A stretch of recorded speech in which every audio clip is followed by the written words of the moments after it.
दोस्तों, आज की कहानी है दीवर ने भाभी की बहन की सुंदरता पर हुआ फिदा। कहानी पसंद आए तो वीडियो को लाइक और सब्सक्राइब जरूर करना। शिखा को नीचे से ऊपर तक प्रशंसा भरी नज़रों से देखने के बाद रवि ऊंचे स्वर में सविता से बोला, भाभी, आपकी बहन सुंदर तो है पर आपसे ज़्यादा नहीं। गलत बोल रहा है मेरा भाई। राकेश ने हंसते हुए कहा, अरे यह तो सविता से कहीं ज़्यादा खूबसूरत है। लगता है शिखा को देखकर देवर जी की आंखें चौधिया गई है। सविता ने रवि को छेड़ा, भाभी, उल्टे मेरी स्मार्टनेस ने शिखा को जबरदस्त शाक लगाया है। देखो कैसे आंखें फाड़ फाड़ कर मुझे देखी जा रही है। रवि ने बड़ी अकड़ के साथ अपनी कमीज का कॉलर ऊपर किया। जवाब में शिखा पहले मुस्कुराई और फिर बोली, जनाब, आप अपने बारे में काफ़ी गलत फहमियाँ पाले हुए हैं। चिड़ियाघर में लोग आंखें फाड़ फाड़ कर अजीबो गरीब जानवरों को उनके स्मार्टनेस के कारण थोड़े ही देखते हैं। वेरी गुड साली साहिबा, बिल्कुल सही जवाब दिया तुमने। राकेश तालियां बजाने लगा। शिखा, गलत बात मुंह से ना निकाल। अपनी मुस्कुराहट को काबू में रखने की कोशिश करते हुए सावित्री ने अपनी छोटी बेटी को हल्का सा डांटा। आंटी, डांटिए मत। अपनी भोली बेटी को मैंने जरा कम तारीफ की इसलिए नाराज हो गई है। गलत फहमियाँ पालने में माहिर लगते हैं आप तो। शिखा ने रवि का मजाक उड़ाया। आई लाइक इट भाभी। रवि सविता की तरफ मुड़कर बोला, हंसी मजाक करना जानती हैं। आपकी मिर्च सी तीखी यह बहन मुझे पसंद आई है शिखा। सविता ने हल्के फुल्के अंदाज में सबसे महत्वपूर्ण सवाल पूछा, चलेगी? रवि लापरवाही से बोला, आप लोग चाहे तो घोड़ी और बैंड बाजे वालों को एडवांस दे सकते हैं। एक और गलतफहमी पैदा कर ली आपने। कमाल के इंसान हैं आप भी। शिखा के मुंह बिगाड़ कर जवाब दिया और फिर हंस पड़ी। रवि सविता भाभी का लाडला देवर था। भाभी, आपकी बहन शर्मा कर ऐसी बातें कर रही है। वैसे तो अपने सपनों के राजकुमार को सामने देखकर मन में लड्डू फूट रहे होंगे। रवि ने फिर कॉलर खड़ा किया। इनका रोग लाइलाज लगता है जीजू। इन्हें शीशे के सामने ज़्यादा खड़ा नहीं होना चाहिए। मेरी सलाह तो किसी दिमाग के डॉक्टर को इन्हें दिखाने की भी है। आप सब मेरी सलाह पर विचार करें, तब तक मैं सबके लिए चाय बनाकर लाती हूँ। ड्राइंग रूम से हटने के इरादे से शिखा रसोई की तरफ चल पड़ी। शर्मो हया के चलते हाँ कहने से चूक गई तो मैं हाथ से निकल जाऊंगा। शिखा, रवि ने उसे फिर छेड़ा। जवाब में शिखा ने जीभ दिखाई तो ठहाकों से कमरा गूंज उठा। रवि अपनी सविता भाभी का लाडला देवर था। उसकी अपनी बहन शिखा के सामने प्रशंसा करते सविता की जबान न थकती थी। अपनी बड़ी बहन सविता की शादी की तीसरी सालगिरह के समारोह में शामिल होने के लिए शिखा अपनी मां सावित्री के साथ दिल्ली आई थी। सविता का इकलौता इंजीनियर देवर रवि मुंबई में नौकरी कर रहा था। वह भी सप्ताह भर की छुट्टी लेकर दिल्ली पहुंचा था। सविता और उसके पति राकेश के विशेष आग्रह पर रवि और शिखा दोनों इस समारोह में शामिल हो रहे थे। जब वे पहली बार एक दूसरे के सामने आए तब सविता, राकेश और सावित्री की नज़र उन्हीं पर जम गई। राकेश अपनी साली का बहुत बड़ा प्रशंसक था। वह चाहता था कि शिखा भी उनके घर की बहू बन जाए। अपने दामाद की इस इच्छा से सावित्री पूरी तरह सहमत थी। देखे भाले इज्जतदार घर में दूसरी बेटी के पहुंच जाने पर वह पूरी तरह से चिंता मुक्त हो जाती। सावित्री जी, राकेश और सविता को उम्मीद थी कि लड़का लड़की यानी रवि और शिखा इस बार की मुलाकात में उनकी पसंद पर अपनी रजामंदी की मुहर जरूर लगा देंगे। क्या शिखा उसे पसंद आ गई है? रवि ने अपनी बातों व हाव भाव से साफ कर दिया कि शिखा उसे पसंद आ गई है। उसका दीवानापन उसकी आंखों से साफ झलक रहा था। उसके हाव भाव से साफ जाहिर हो रहा था कि शिखा की हाँ के प्रति उनके मन में कोई शक नहीं है। अपने भैया भाभी का लाडला रवि शिखा को छेड़ने का कोई मौका नहीं चूक रहा था। उस दिन शाम को शिखा अपनी बहन का खाना तैयार कराने में हाथ बटा रही थी तो रवि भी वहां आ पहुंचा। शिखा, मेरी रुचिया भाभी को अच्छी तरह मालूम है, वे जो बताए उसे ध्यान से सुनना। रवि ने आते ही शिखा को छेड़ना शुरू कर दिया।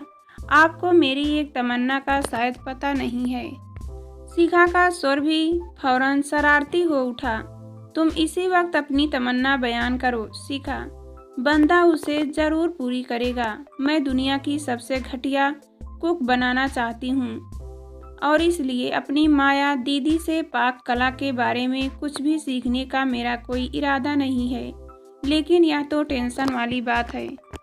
मैं तो अच्छा खाने पीने का बहुत शौकीन हूँ। मैं कब कह रही हूँ कि आप इस तरह का शौक ना पालिए, पर तुम अच्छा खाना बनाना सीखोगी नहीं तो हमारी शादी के बाद मेरा यह शौक पूरा कैसे होगा। रवि साहब, बात बात पर गलतफहमियां पाल लेने में समझदारी नहीं। अब शर्माना छोड़ भी दो। शिखा, तुम्हारी मम्मी, भैया भाभी और मैं इस रिश्ते के लिए तैयार हूँ, तो तुम क्यों ज़बरदस्ती की न पर अड़ी हो। जब लड़की नहीं राजी तो क्या करेगा लड़का और क्या करेंगे काजी। अपनी इस अदाकारी पर शिखा जोर से हंस पड़ी। रवि उससे हार मानने को तैयार नहीं था। उसने और ज़्यादा जोर शोर से शिखा को छेड़ना जारी रखा। अगले दिन सुबह सबने सविता और राकेश को उनके सुखी वैवाहिक जीवन के लिए शुभकामनाएं दी। इस दौरान भी रवि और शिखा में मीठी नोकझोंक चलती रही। अपने असली मनोभावों को शिखा ने उस दिन दोपहर को अपनी माँ और दीदी के सामने साफ साफ प्रकट कर दिया। देखो, रवि वैसा लड़का नहीं है जैसा मैं अपने जीवन साथी के रूप में देखती आई हूँ। उससे शादी करने का मेरा कोई इरादा नहीं है। शिखा ने दृढ़ लहजे में उन्हें अपना फैसला सुना दिया। क्या कमी नजर आई है तुझे रवि में? सावित्री ने चिढ़कर पूछा। माँ, रवि जैसे दिलफेंक आशिक मैंने हजारों देखी हैं। सुंदर लड़कियों पर लाइन मारने में कुशल युवकों को मैं अच्छा जीवन साथी नहीं मानती। शिखा, रवि के अच्छे चरित्र की गारंटी मैं लेती हूँ। सविता ने अपनी बहन को समझाने का प्रयास किया। दीदी, आपके सामने वह रहता ही कितने दिन है। पहले बेंगलुरु में पढ़ रहा था और अब मुंबई में नौकरी कर रहा है। उसकी असलियत तुम कैसे जान सकती हो? तुमसे तो ज़्यादा ही मैं उसे जानती हूँ। बिना किसी सबूत उसे कमज़ोर चरित्र का मानकर तुम भारी भूल कर रही हो शिखा। दीदी, मैं उसे कमज़ोर चरित्र का नहीं मान रही हूँ। मैं सिर्फ इतना कह रही हूँ कि उस जैसे दिलफेंक व्यक्ति वाले लड़के आमतौर पर भरोसेमंद और निभाने वाले नहीं निकलते। फिर जब मैं उसे ज़्यादा अच्छी तरह जानती समझती नहीं हूँ तो उससे शादी करने को हाँ कैसे कर दूँ? आप लोगों ने अगर मुझ पर और दबाव डाला तो मैं कल ही घर लौट जाऊंगी। शिखा की इस धमकी के बाद उन दोनों ने नाराजगी भरी चुप्पी साध ली। इस विषय पर हम बाद में सोच विचार करेंगे। मैं रवि से बात करता हूँ। तुम शिखा पर किसी तरह का दबाव डालकर उसका मूड खराब मत करना। पति के समझाने पर फिर सविता ने इस रिश्ते के बारे में शिखा से एक शब्द भी नहीं बोला। राकेश ने अकेले में रवि से कहा, भाई, शिखा को तुम्हारी छेड़छाड़ अच्छी नहीं लग रही है। उससे अपनी शादी को लेकर हंसी मजाक करना बंद कर दो। लेकिन भैया, उससे तो मेरी शादी होने जा रही है। रवि की आंखों में उलझन और उदासी के मिले जुले भाव उभरे। सोच तो हम भी यही रहे थे, लेकिन अंतिम फैसला तो शिखा का ही माना जाएगा ना। तो क्या उसने इनकार कर दिया है? हाँ, पर तुम दिल छोटा ना करना। ऐसे मामलों में ज़बरदस्ती दबाव बनाना उचित नहीं होता है। मैं समझता हूँ भैया। शिखा को शिकायत का मौका मैं अब नहीं दूंगा, रवि उदास आवाज़ में बोला। शाम को शादी की सालगिरह के समारोह में राकेश के कुछ बहुत करीबी दोस्त सपरिवार आमंत्रित थे। घर के सदस्यों ने उनकी आवभगत में कोई कमी नहीं रखी, पर कोई भी खुलकर हंस बोल नहीं पा रहा था। रवि ने एकांत में शिखा से सिर्फ इतना कहा, मैं सचमुच बहुत बड़ी गलतफहमी का शिकार था। मेरी जिन बातों से आपके दिल में दुख और नाराज़गी के भाव पैदा हुए, उन सब के लिए मैं माफ़ी मांगता हूँ। आपकी किसी बात से दुखी या नाराज़ नहीं हूँ। आपके व मेरे अपनों के अति उत्साह के कारण जो गलतफहमी पैदा हुई, उसका मुझे अफसोस है। शिखा ने मुस्कुराकर रवि को सहज करने का प्रयास किया, पर असफल रही, क्योंकि रवि और कुछ बोले बिना उसके पास से हटकर घर आए मेहमानों की देखभाल करने में व्यस्त हो गया। उसके हाव भाव देखकर कोई भी समझ सकता था कि वह जबरदस्ती मुस्कुरा रहा है। इन जनाब की लटकी सूरत सारा दिन देखना मुझसे बर्दाश्त नहीं होगा। माँ को समझा कर मैं कल की ट्रेन से घर लौटने का इंतज़ाम करती हूँ। मन ही मन यह फैसला करने में शिखा को ज़्यादा वक्त नहीं लगा, मगर उसे अपनी माँ से इस विषय पर बातें करने का मौका ही नहीं मिला। और इसी दौरान एक दुर्घटना घटी और सारा माहौल तनावग्रस्त हो गया।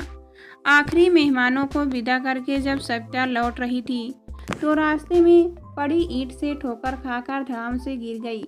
सविता के गर्भ में 6 महीने का शिशु था। काफ़ी इलाज के बाद वह गर्भवती हो पाई थी। गिरने से उसके पेट में तेज चोट लगी थी। चोट से पेट से निचले हिस्से में दर्द शुरू हो गया। कुछ ही देर बाद हल्का सा रक्तस्राव हुआ तो गर्भपात हो जाने का भय सबके होश उड़ा गया। राकेश और रवि सविता को फौरन नर्सिंग होम ले गए। सावित्री जी और शिखा पर ही रही और कामना कर रही थी कि कोई और अनहोनी ना घटे।